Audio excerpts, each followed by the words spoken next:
ఇది పాత bolt, brass పాత డోరు, అది నీట్గా రిపేర్ చేయించినాడు. పగిలిపోయిన తర్వాత రిపేర్ చేయించి ఇది కొత్తది క్లియర్గా కనపడుతుంది.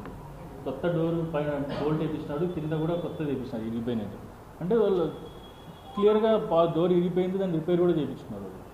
సిబిఐ వారు ఏ ఫోటో నేరస్తులను పోయినప్పుడు ఆ సీన్ ఆఫ్ క్రైమ్లో తీసిన ఫొటోస్, ఈ ఫొటోస్ అన్నీ సిబిఐ వాళ్ళు కేసులో ఇన్వాల్వ్ అయిన అందరికీ హార్డ్ డ్రైవ్ ఇస్తారు రీసెంట్గానే. ఆ ఫోటో దీంట్లో ఉన్న ఎవిడెన్స్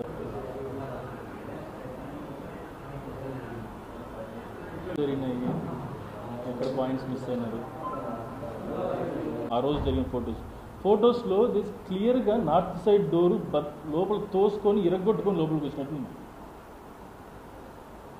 మీరు అబ్జర్వ్ చేస్తే ఇది డోర్ మధ్యలోది క్లియర్గా స్క్రూలు ఇరిగిపోయినాయి. ఒక స్క్రూ ఇరిగిపోయింది, ఇంకో స్క్రూ. ఇది ఎందుకంటే చాలామంది అంటారు మళ్ళీ ఇదేదో తర్వాత ఫొటోస్ తీసుకొని పెట్టినారంటే, ఇది ఎవిడెన్స్. ఆఫీసర్స్ క్లూస్ టీమ్ ఆ డోర్ తీసిన వెంటనే పౌడర్ చల్లి ఆ ఫింగర్ ప్రింట్స్ కూడా కలెక్ట్ చేస్తున్నారు. ఇది సీన్ ఆఫ్ క్రైమ్లో మర్డర్ జరిగిన రోజు తీసిన ఫొటోస్. అవి మేము తీసిన ఫొటోస్ కాదు. ఇప్పుడు ఎందుకు వచ్చినాయంటే, పిఏ కృష్ణారెడ్డి ప్రైవేట్ కంప్లైంట్ చేశాడు రామ్ సింగ్ మీద, సునీత మీద. రక్తం మరకలు ఉన్నవి, లోపల బాత్రూంలో మరకలు ఉన్నవి. ఎవిడెన్స్ పోయింది అనేదానికి క్లియర్ కట్ ఎవిడెన్స్. ఇంకా హాస్యాస్పదం ఏంటంటే, ఈ డోర్ అయితే పగలగొట్టింది క్లూస్ టీమ్ వాళ్ళు క్లియర్గా ఫోటో ఉంది. అంటే క్లూస్ టీమ్ ఎప్పుడైనా ఎవిడెన్స్ కలెక్ట్ చేస్తున్నప్పుడు వాళ్ళు మేము తీసుకున్నామన్న దానికి మనుషులు కూడా క్లియర్గా ఉన్నారు. వాళ్ళు ఒకరి కోసం అవినాష్ గారిని కానీ పార్టీని కానీ డిఫేమ్ చేయాలనే మెయిన్ ఈ అలిగేషన్ స్టార్ట్ అయినాయి. సో వాళ్ళ టార్గెట్ రీచ్ అయ్యేసరికి అలిగేషన్స్ మరీ ఎక్కువైపోయింది. దీన్ని ఎందుకు అలిగేషన్స్ అంటున్నాను, ఆధారాలు లేవంటున్నానంటే, మీరు సిబిఐ ఛార్జ్షీట్ వేసినప్పటి నుంచి గమనిస్తే ఒక్క దస్తగిరి స్టేట్మెంట్ తప్ప మా నాన్నగారిని కానీ, భాస్కర్ రెడ్డి గారు కానీ, అవినాష్ రెడ్డి గారిని కానీ ఎత్తి చూపడానికి ఒక్క ఎవిడెన్స్ లేదు. ఒక్క ఛార్జ్షీట్ తప్ప, ఒక ఛార్జ్షీట్లో దస్తగిరి స్టేట్మెంట్స్ తప్ప ఒక్క ఎవిడెన్స్ కూడా మా మీదకి చూపించలేకపోయారు. ఒక ఎవిడెన్స్ కూడా కలెక్ట్ చేయలేకపోయినారు. ఎగ్జాంపుల్, గూగుల్ టేక్అవుట్ అన్నారు. గూగుల్ టేక్అవుట్ని ఎవరు కన్ఫర్మ్ చేయాలి? ఎనీ ఎవిడెన్స్ ఆ కంపెనీ అథెంటికేట్ చేయాలి ఇది కరెక్ట్ అని.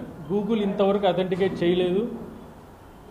ఎవిడెన్స్ కరెక్ట్ కాదని వాళ్ళకు తెలుసు, వీళ్ళకి తెలుసు. అందుకు ఫైనల్గా గూగుల్ టేక్అవుట్ని కూడా ఎవిడెన్స్లా కూడా చూపించలేకపోతున్నారు.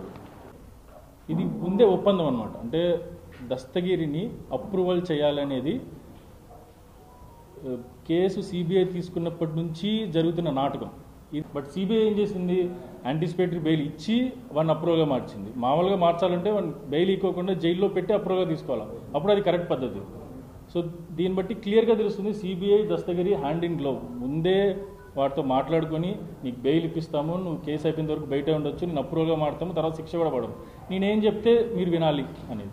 దానికి సునీత ఎటువంటి అబ్జెక్షన్ చెప్పలేదు. చంద్రబాబు నాయుడు ఒక ప్రెస్ మీట్ పెట్టారు.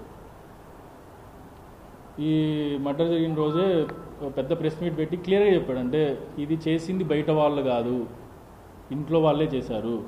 ఎందుకంటే బయట వాళ్ళు వచ్చి చేసినట్లు ఆధారాలు లేవు. సేమ్ ఆయన ఎలా చెప్పారు, సిట్ నివేదిక కూడా అలాగే ఉంది.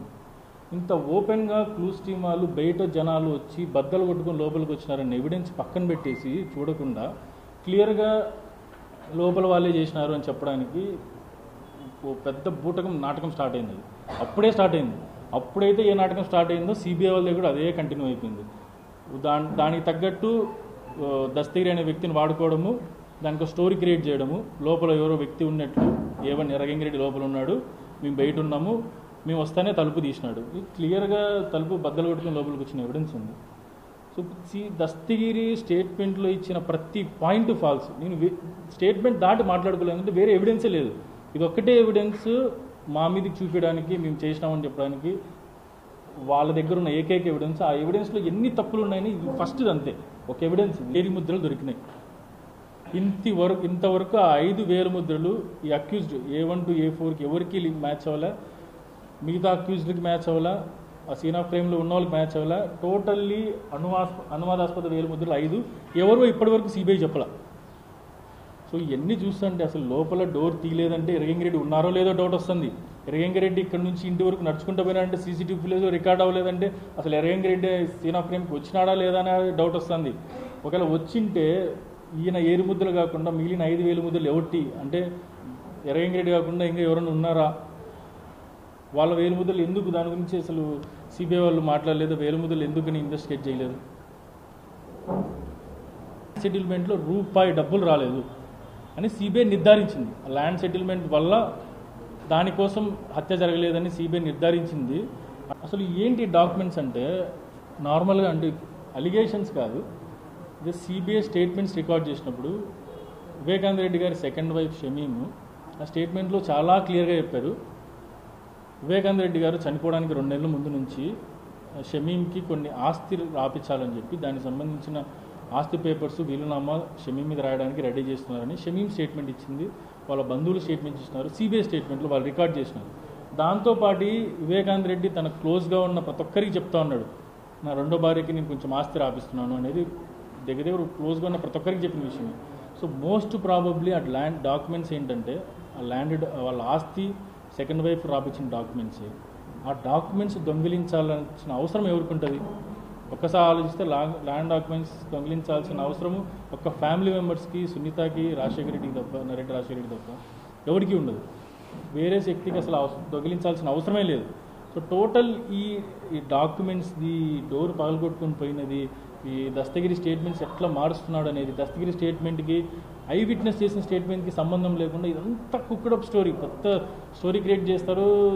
దాని మీద సిబిఐ ఛార్జ్ షీట్ వేయడమే బూత్, దాని మీద మళ్ళీ సింపతి గెయిన్ చేయడానికి అదే పదాలు వాడి వాడి వాడి జనాల మైండ్లో ఒక ఏదో ఘోరం చేశాడు, క్రూరం చేశాడని మైండ్ క్రియేట్ చేస్తున్నారు. దస్తగిరి ఇచ్చిన స్టేట్మెంట్స్ సిబిఐ వాళ్ళే కలెక్ట్ చేసిన ఎవిడెన్స్ పూర్తిగా విరుద్ధం. ఐ విట్నెస్ చెప్పిన స్టేట్మెంట్ దస్తగిరి ఇచ్చిన స్టేట్మెంట్కి దానికి సంబంధం లే. దస్తగిరే ఒకసారి చెప్పిన స్టేట్మెంట్కి తర్వాత చెప్పిన స్టేట్మెంట్కి సంబంధం లేదు. ఎన్ని మార్చాడంటే ఫస్ట్ ఇంటికి పోయినది తప్పు చెప్పినాడు, ఇంట్లో నుంచి బయటికి ఎలా వచ్చినది తప్పు చెప్పినాడు.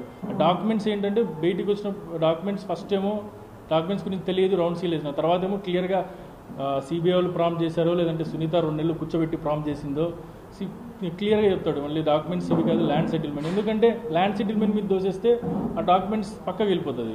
డాక్యుమెంట్స్ ఒరిజినల్గా డాక్యుమెంట్స్ ఏదంటే ఆస్తి డాక్యుమెంట్స్ అవి బయటికి రాకూడదు. సో మళ్ళీ ఆ స్టేట్మెంట్ ఇంప్రూవైజ్ చేస్తారు. నాన్నని కానీ, శివశంకర్ రెడ్డి గారిని కానీ, భాస్కర్ రెడ్డి గారు కానీ, అవినాష్ రెడ్డి కానీ ఈ కేసులో ఇన్వాల్వ్ చేయాలంటే అక్యూజ్డ్ గంగిరెడ్డితో A4 అంటే దస్తగిరితో కానీ, A2, A3తో కానీ వీళ్ళెవరు ఇంతవరకు వాళ్ళని కలిసినట్టు కానీ కాంటాక్ట్ అయినట్టు వీళ్ళెవరో కూడా తెలియదు. సో ఒక వ్యక్తి వీళ్ళకి అటాచ్ అయిన వ్యక్తిని కేసులోకి తీసుకోవాలా, దాంతో ఎర్రగంగిరెడ్డిని తీసుకున్నారు. ఎర్రంగిరెడ్డి వైసీపీ పార్టీకి పనిచేస్తారు. ఆయనకి శివశంకర్ రెడ్డి గారికి ఏదో ఫోన్స్ ఉంటాయి, ఆ ఫోన్ సంభాషణతో లింక్ చేస్తా ఇంత స్టోరీ కుకప్ చేయడానికి ఎర్రగంగిరెడ్డిని ఇరికిచ్చారు. ఎర్రగంగిరెడ్డి తర్వాత నాన్నని ఎంత పెద్ద స్టోరీ డ్రామాలు అన్నారు.